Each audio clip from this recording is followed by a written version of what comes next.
Hey, I'd like to welcome you to another episode of the Mission Matters Money Podcast, your source for all things money. My name is Adam Torres. You can follow me on Instagram at AskAdamTorres to keep up with my book releases, book tour schedule, signings, all that other good stuff. Always love to connect with you there.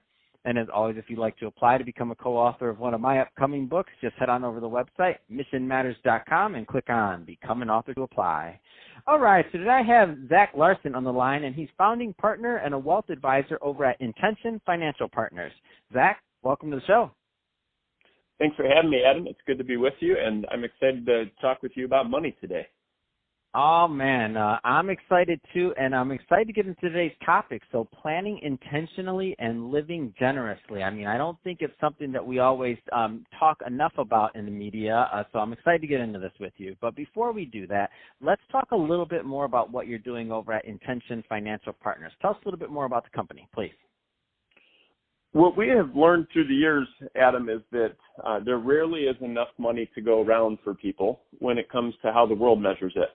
But we've also experienced a lot of great situations and conversations with people who have figured out how to have contentment with their money, how to maximize what they do have and have a great impact with it. And so that's what we're doing, is helping people explore their money situation and figuring out how to prioritize and strategize and maximize what they do have.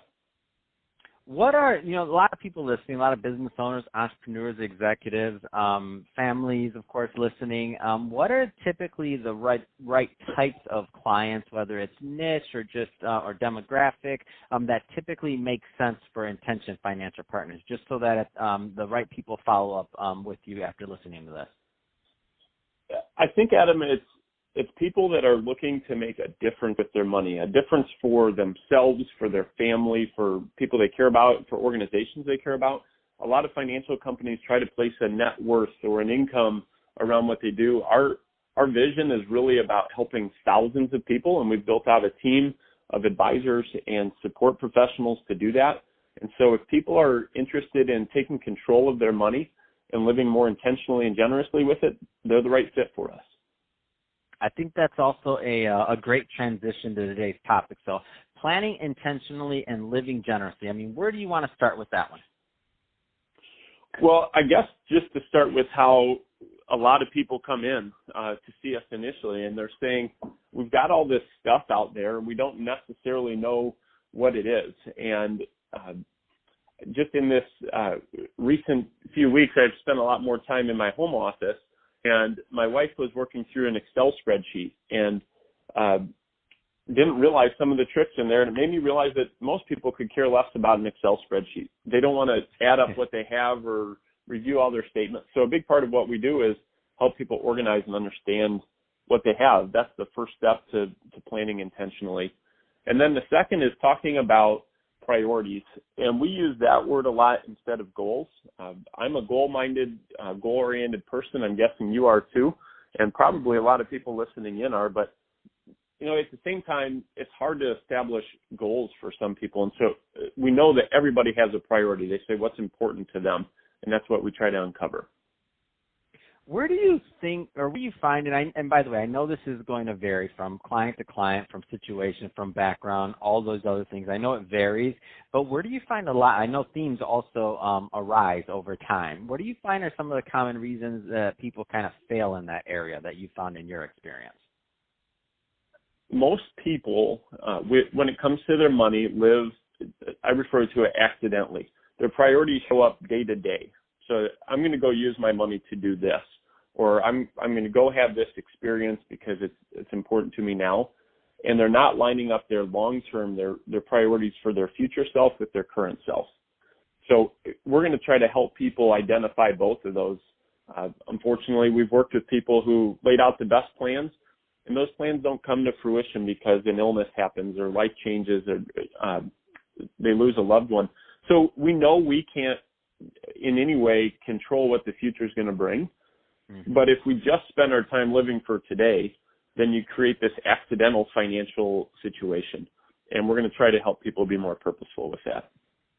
Let's delve a little bit further into the concept of living generously and what that means.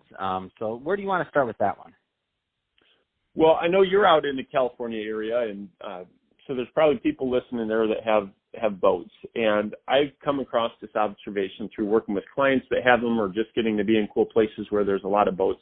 And what I've realized is that there is always a bigger boat. And what do I mean by that? Let's say a person has worked through to have their dream purchased, and they find this boat of their dreams. They buy it, and they pull into the harbor, and there it is, someone else with a bigger boat. And that relates directly back to living generously, because in this world, there's never enough if we measure against someone else. But if we look the other direction, there are always people who have less or their situation is worse. And I have experienced personally and professionally that generosity is the antidote to that.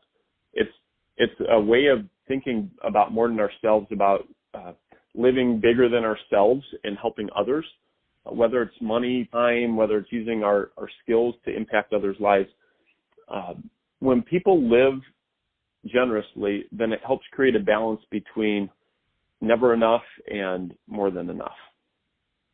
Man, that's awesome. I love it. And I think the whole thought process behind living generously that I've found the most gratifying is just quality of life. I mean, sure, the both of this or that, whatever, but like just quality of life and, how you feel at the end of the day, I think is directly related to that also versus just, what you have, much money's in the bank and other things like that. Sure, there's a certain amount for security and for wanting to do things and like all this stuff, and everybody has their different levels. So for some people, what's $1 amount might make them rich. For another person, that same dollar amount might make them poor in their own eyes, right?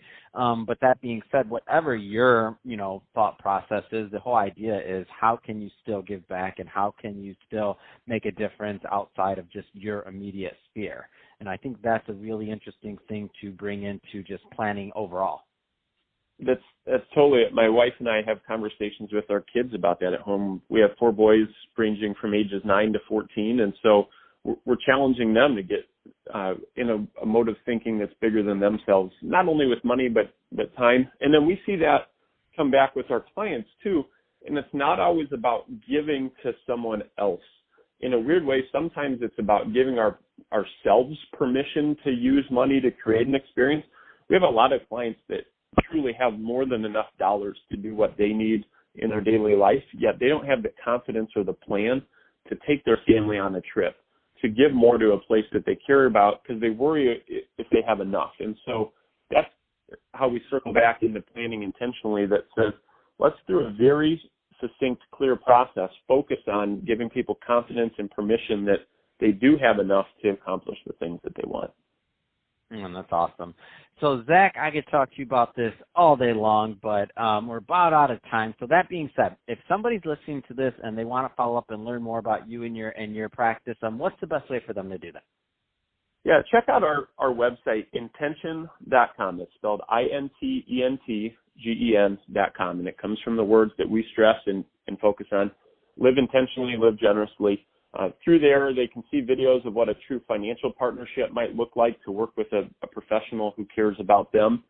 And we have a second opinion process. There's no cost, no obligation to it, to help them look at the fourth part of what we do. So I mentioned organize, prioritize, strategize.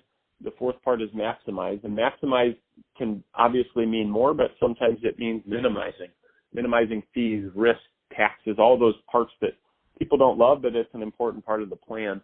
And so through the website, they can learn a little bit about that, ask us for a second opinion, and we'd be happy to help them move forward on this journey of intentionality and generosity. Man, that's awesome. Well, hey, Zach, it's been a great having you on the show today. Appreciate you coming on and telling us more about your views on planning intentionally and living generously. So great stuff there. And to the audience, as always, thank you for tuning in. Hope you got a lot of value out of this. If you did, don't forget to subscribe to the podcast.